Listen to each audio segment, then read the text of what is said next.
अब देखो गोविंद दास जी एक अष्ट सखाओं में एक सखा हुए गोविंद दास। देखो यहाँ अष्ट सखा भी बैठे हैं, पीछे दिख रहे हैं ना, ठाकुर जी के बगल में 1 2 3 4 सखा यहाँ बैठे हैं, 4 सखा इधर बैठे हैं। तो गोविंद दास जी एक गोविंद दास सखा हुए ठाकुर जी के। अब ऐसी लीला है कि पढ़े लिखे लोग तो इस लीला को सुनकर के बोलेंगे बताओ ऐसा भी होता है, पर वास्तविकता यही है। तो गोविंद दास जी ठाकुर जी उनके साथ खेलते थे।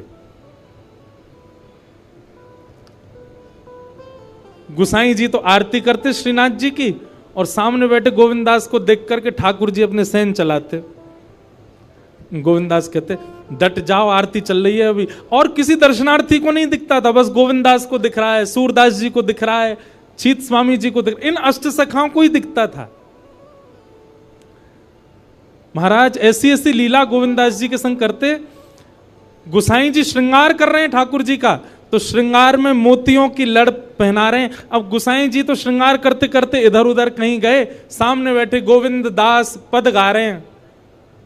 आज ठाकुर जी की पीतांबर अति सोहे, गले में वैजंती माला अति सोहे, सिर पर मुकुट अति सोहे।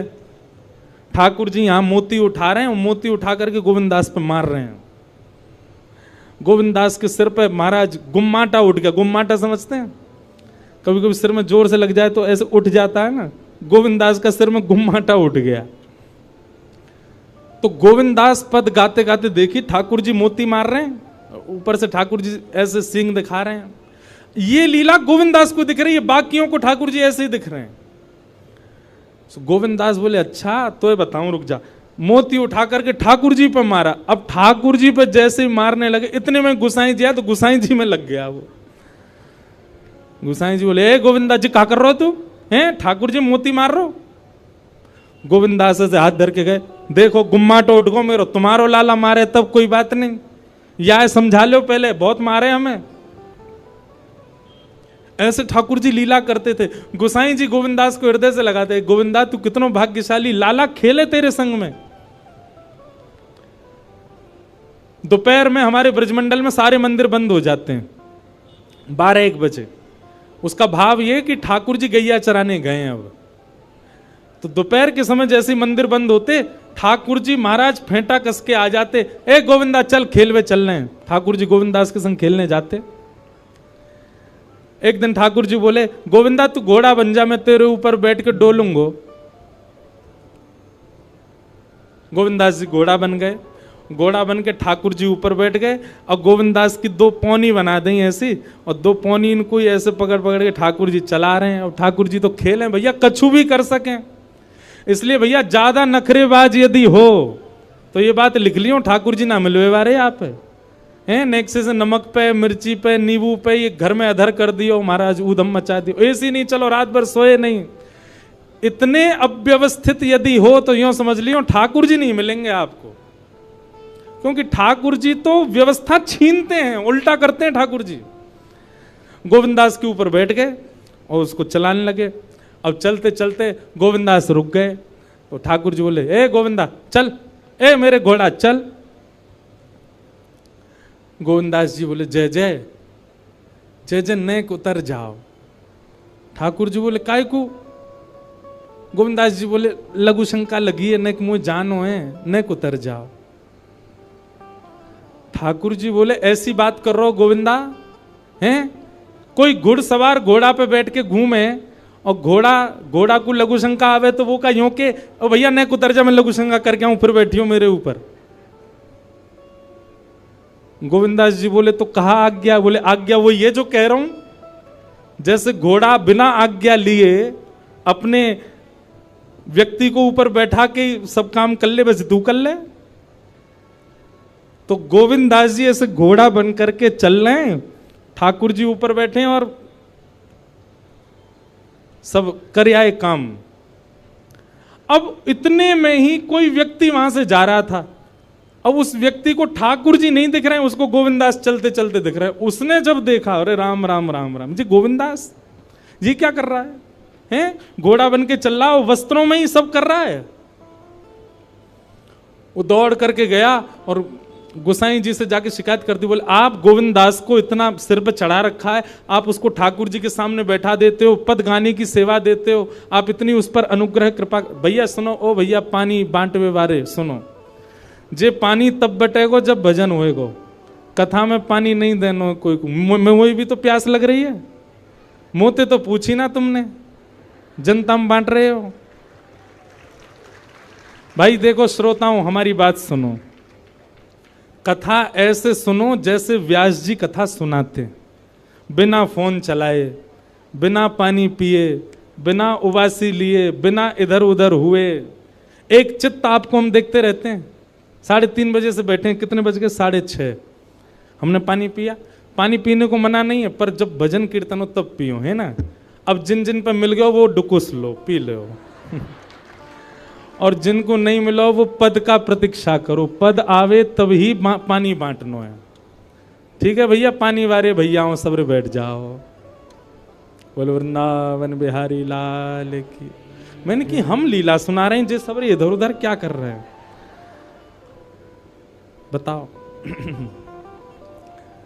तो महाराज किसी व्यक्ति ने गोविंदास जी को ऐसे देख लिया, ओहो जे तो ऐसे ही डोल रहा है और चलते फिरते ही कर रहा है। गोसाई जी से जाकर के शिकायत कर दी और गोसाई जी से कही, बोले गोसाई जी आपने गोविंदास को बहुत सिर पर चढ़ा लिया आज। अरे भाई, खड़े होके लघु शंका करना भी मना है शास्त्रों में, वो तो ऐसे बैठ करके चलते चलते कर रहा था, और वस्त्रों में ही कर रहा था, इतना अपवित्र, और आप उसको मंदिर की सेवा देते हो। गोसाई जी को सुन करके अच्छा नहीं लगा। शाम को स्नान आदि करके दूसरे वस्त्र पहन करके गोविंदास आए, आकर के आपने गोसाई जी को प्रणाम किया तो गोसाई जी ने मुंह फेर लिया। तो गोविंदास बोले, जय जय, आप नाराज हो हमसे? गोसाई जी बोले, आप आचार विचार सब भूल चुके हैं अपना, आप इस प्रकार से आज कुछ कर रहे थे, मुझे लोगों ने बताया आकर के। गोविंदास जी बोले, आपकी बात है जाए तो मैं बोलूं? बोला हाँ बोलो। बोले मोते मत कहो, अपने लाला को समझाओ। जय हट करके बैठे, जय जिद करे, कहा करूं, कहां तक समझाऊं जाकू मैं? आज मुंह को घोड़ा बना लियो, और घोड़ा बना के मेरे 2 पौनी बना के ऐसे ऐसे चला रहे मुंह। तब मैंने इनसे कहीं जय जय को उतर जाओ, मैंने एक लघु शंका कर आऊं, स्नान कर आऊं, फिर बैठ जाइयो। तो मोते बोले, घोड़ा कभी आज्ञा ले, तू तो मेरा घोड़ा है, ऐसी कर ले। इनकी आज्ञा सो मैंने कियो, मैंने अपनी इच्छा सो नहीं क्यों, नहीं मैं क्यों करूंगा ऐसा। गोविंदास जी की बात सुनकर के गोसाई विठलनाथ जी इतने भावुक हो गए, इतने भावुक हो गए। उस दिन गोसाई जी ने नियम बना दिया, सबको बोल दिया, बोले सुनो आज के बाद गोविंदास कुछ भी करे इसकी शिकायत हमसे मत करना। क्यों? गोविंदास अपनी इच्छा से कुछ नहीं करता, जय जय कराते हैं उससे, ठाकुर जी कराते हैं उससे, इसलिए गोविंदास की। तो ये कथा हमने क्यों सुनाई आपको?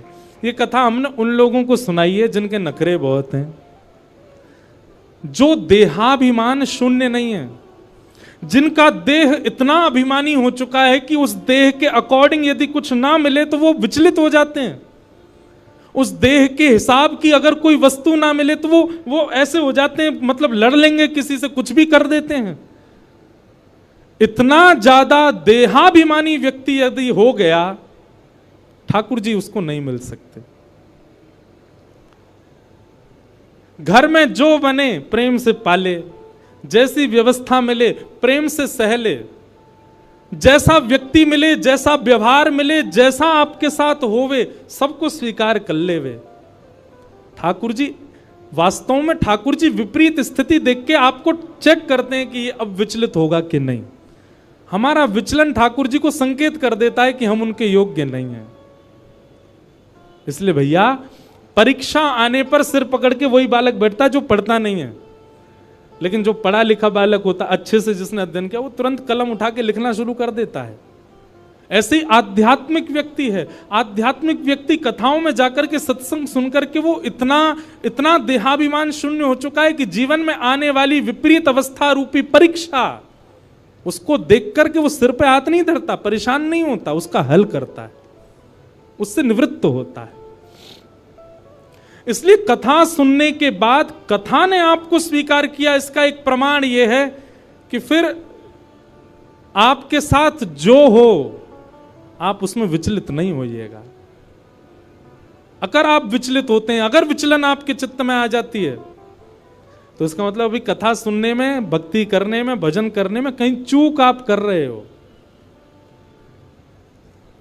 सूरदास जी का एक बहुत अच्छा पद है, पूरा मुझे अभी याद नहीं, मैं एक दिन सुनाऊंगा, एक पंक्ति सुना दूं। सूरदास जी कहते हैं, जैसे राखो तैसे रहूं, जैसे राखो तैसे रहूं, जानत हो सुख दुख सब जन के। आप सब जानते हो ठाकुर जी, मैं अपने आप क्यों बताऊं आपको कि मुझे क्या दीजिए क्या मत दीजिए। जानत हो सुख दुख सब जन के, मुख से कछु न कहो, जैसे राखो तैसे रहूं। लिख लीजिएगा, भक्ति आपको स्वीकार करना सिखाती है। परिस्थिति, व्यक्ति, वातावरण सबको स्वीकार करना सिखा देती है। आप हर स्थिति में रमने लग जाते हो, फिर आप विचलित नहीं होते। और कहीं विचलन होती है तो आपकी भक्ति में कहीं चूक है। इसलिए भैया ठाकुर जी के लायक बनो, और ठाकुर जी के लायक बनने के काजे हर प्रकार की स्थिति को सही है, सह लीजिए। तो ज्ञान और वैराग्य भक्ति भागवत से प्राप्त होंगे, और भागवत आपको ऐसे मॉडिफाई कर देगी कि फिर आपको फिर संसार की किसी स्थिति, परिस्थिति, व्यवस्था, अव्यवस्था से कोई फर्क नहीं पड़ेगा। आप सम हो जाओगे, हर स्थिति में प्रसन्न रहने लग जाओगे। कथा ऐसा निर्माण करेगी। तो नारद जी महाराज को कहा सनत कुमारों ने कि तुम भागवत की कथा कराओ, भागवत की कथा से ज्ञान और वैराग्य युवा हो जाएंगे। तब नारद जी ने पूछा, भागवत की कथा कैसे करानी चाहिए, कहां करानी चाहिए, किससे करानी चाहिए। तब यहां पर सनत कुमारों ने एक एक बात बताई। बोले सबसे पहली, सुंदर बैठने की व्यवस्था करो, जितने ज्यादा से ज्यादा वैष्णव कथा में आ सकें उतना ज्यादा से ज्यादा प्रचार प्रसार करो। कथा कराना कैसे चाहिए सुनो, सब नियम बताएं भागवत जी में। दूसरा, एक सुधी व्यास को ढूंढो। व्यास कैसा होना चाहिए? बोले विप्र होना चाहिए। सबसे पहली बात, ब्राह्मण होना चाहिए। देखिए, एक बात हम आपसे निवेदन करें, इस मंच से हम बोल सकते हैं, हम कोई जातिवाद पर नहीं बोल रहे, हम तो और बोलते हैं कथा में कि जात पात पूछे नहीं को, हरि को भजे सो हरि को हो। पर कथा कहने के लिए, कथा सुनाने के लिए वक्ता जो हो वो कम से कम विप्र हो।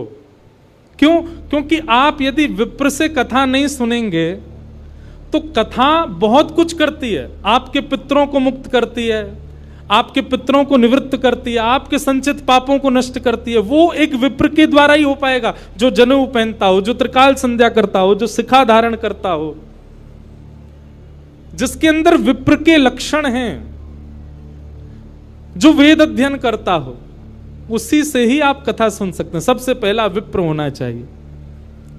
दूसरा,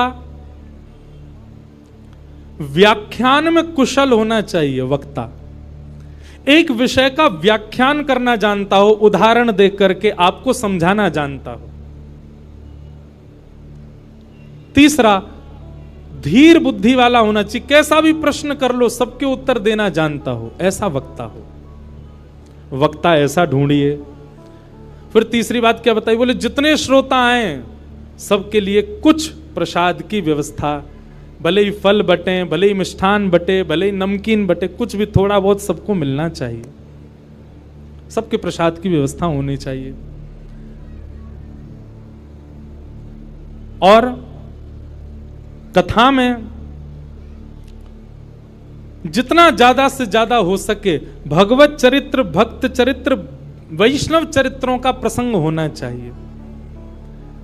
अब आदि आदि गुण और बताएं कि गंगा के समीप में कथा होनी चाहिए यदि श्रेष्ठ कथा हो। नहीं हो सके तो जहां आप रहते हैं वहां सुंदर स्थान ढूंढ, पर विशिष्ट कथा का नियम गंगा के तट पर, यमुना के तट पर, किसी भी सुंदर नदी के तट पर कथा का क्रम होना चाहिए। अब ये उस काल की बात है क्योंकि तब पंडाल नहीं होते थे। तब क्या होता था, गंगा के तट पर घने वृक्ष होते थे तो वृक्षों के नीचे ही श्रोता बैठते थे, इसलिए गंगा तट को प्रधानता दी। आदि आदि ऐसे सब नियम बताए। फिर कथा सुनने वालों के नियम बताए। कथा सुनने वालों का नियम क्या है? सबसे पहला, वक्ता से पहले आकर के स्थान ग्रहण करें। दूसरा, आपस में चर्चा ना करें। तीसरा, एक आसन में बैठ करके ज्यादा देर हो सके तो कथा श्रवण करें। कभी यूं और एक आसन बताएं, उसको कहते हैं दरिद्रासन। कौन सा आसन? उसमें बैठने से व्यक्ति दरिद्र हो जाता है। ये इसको कहते हैं दरिद्रासन। मैं बैठ ही नहीं सकता ऐसे। ये हम आपके लिए बता रहे हैं, इस आसन में बैठना नहीं, इसके बढ़िया तो ऐसे बैठ लो, पर ये दोनों ऐसे हाथ करके बैठना, ये दरिद्रासन है। इससे दरिद्रता चित्त में आती है, इसलिए ऐसे नहीं बैठना। एक आसन में बैठो, सुख आसन में बैठो। जिस आसन में हम बैठे इसको कहते हैं सुख आसन। अब भाई पांव ही खराब है गए हैं, घुटने में दर्द है रो तो फिर कुछ रोगियों के लिए कोई बात नहीं, पर एक आसन में बैठ करके कथा सुनो। सोफा वाले कहेंगे हम बैठे तो हैं सोफा पे एक ही आसन में। देखो आसन कैसा होना चाहिए जिसमें आपका देह कंफर्ट में ना रहे। सोफा वाले आई एम सॉरी, कुर्सी सोफा वालों से आई एम सॉरी, महाराज जी भी सोफा पर ही बैठे, क्षमा। पर कथा कैसे सुननी चाहिए? कंफर्टेबली बैठ करके नहीं। आप जब तक इनकंफर्ट नहीं होगे तब तक वो तपी नहीं माना जाएगा। और सत्य बताएं तो कथा में मन ही तब लगेगा जब आप एक आसन में एक स्थिति में बैठोगे। तो आसन शुद्ध होना चाहिए, वक्ता से पूर्व आ जाना चाहिए। वक्ता जब कहे कीर्तन करो तो सबको कीर्तन करना चाहिए। वक्ता जब बोले तब सबको शांत रहना चाहिए। दूसरी बात, तत्श्रृण्वन प्रपठन विचारण परो भक्त्या विमुच्चे नरः।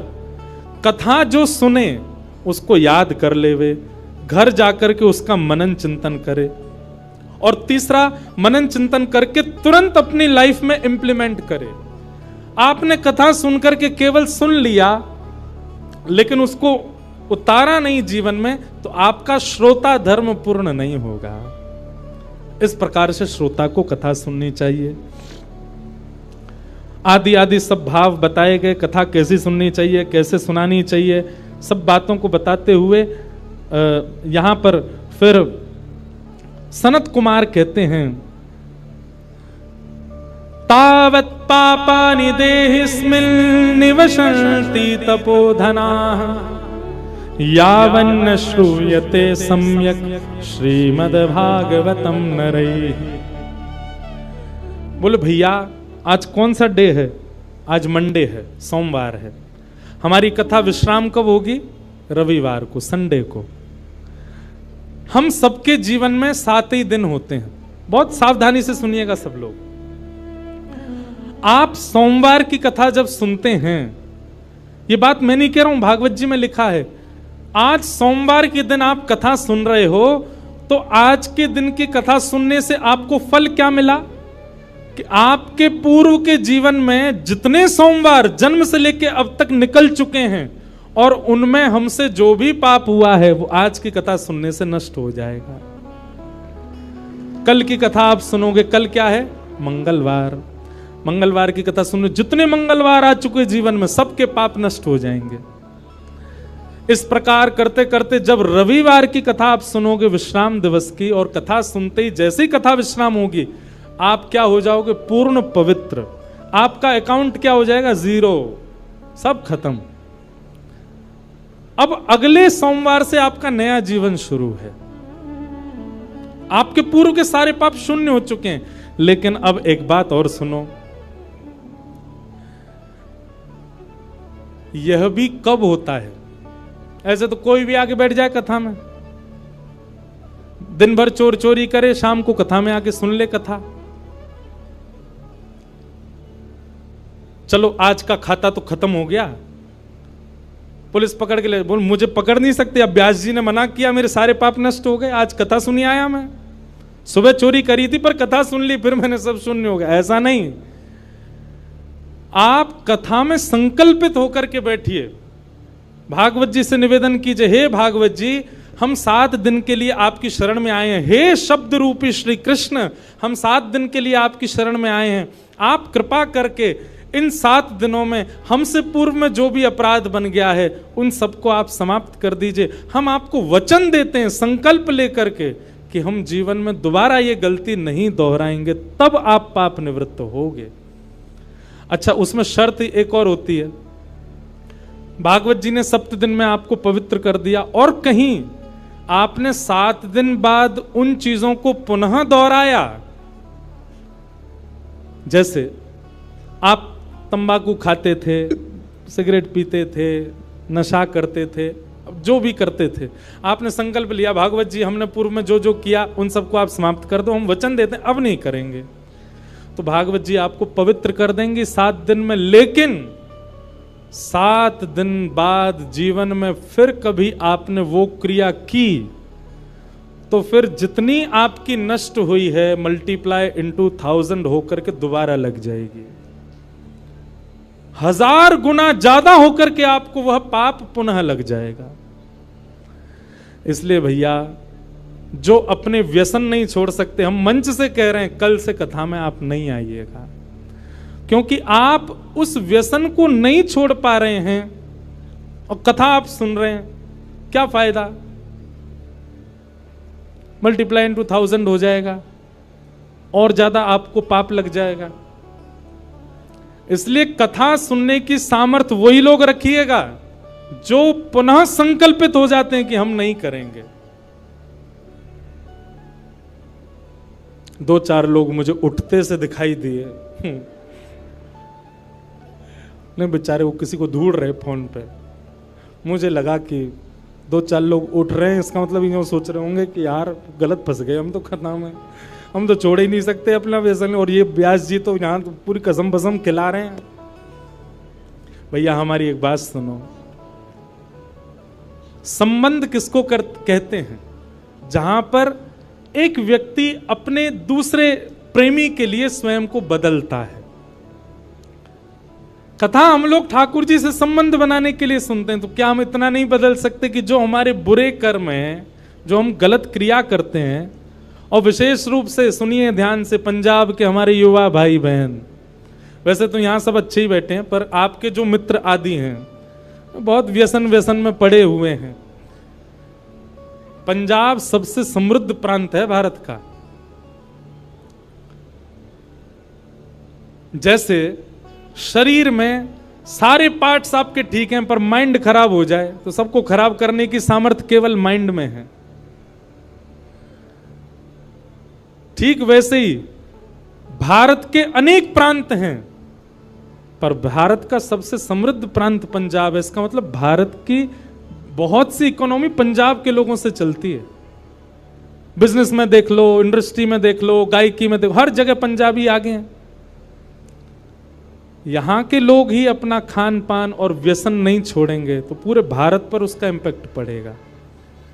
इसलिए हमारे युवाओं से प्रार्थना, जो जो कथा में बैठे हैं अपने अपने सखा सखीन को पकड़ के लाओ कथा में और उनको सुनवाओ, और जब कथा सुन लेना वो पूरी 7 दिन, तब उनको ये वाली बात बताना, बोले अब तेने अगर पाप किया तो 1000 मल्टीप्लाई हो जाएगा। पहले ही बता दी तो डर के मारे आएगा ही नहीं, वो कह देगा वायरल हो गया मैं नहीं आ सकता। तो कथा आपको पवित्र करेगी। तावत पापानि देहेस्मिन्, पाप तब तक आपके शरीर में रहेगा जब तक आप कथा पंडाल में नहीं आए। कथा पंडाल में आती पाप सारे भाग जाते हैं, पर कब? जब श्रोता संकल्पित हो जाता है। ऐसी भागवत की कथा के बारे में बताया, और इस प्रकार अब ये कथा भक्ति ज्ञान वैराग्य की पुष्टता के लिए हो रही थी। तभी उस सभा में भक्ति महारानी अपने दोनों पुत्र के साथ आ गई और दोनों पुत्र जो कि वृद्ध हो चुके, कथा में आते ही नवीन एव स्वरूपनी, नया स्वरूप हो गया, पकी हुई दाढ़ी बिल्कुल चली गई, बिल्कुल युवा हो गए दोनों, ज्ञान और वैराग्य। भक्ति महारानी देख करके नृत्य करने लगी।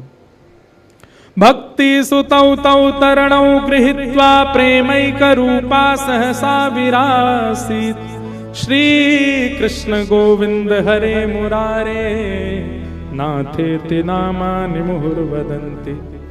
भक्ति ज्ञान वैराग्य दोनों तीनों नृत्य करने लगे, युवावस्था में आ गए और कहा महाराज बड़ी कृपा, इस कथा ने वो कर दिया जो कोई नहीं कर पाया। ज्ञान वैराग्य जो वृद्ध हो चुके थे दोनों युवा हो गए।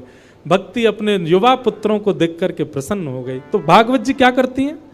भक्ति ज्ञान वैराग्य को चित्त में युवा करती हैं, उनको वो सोए हुए हैं उनको जगा देती हैं।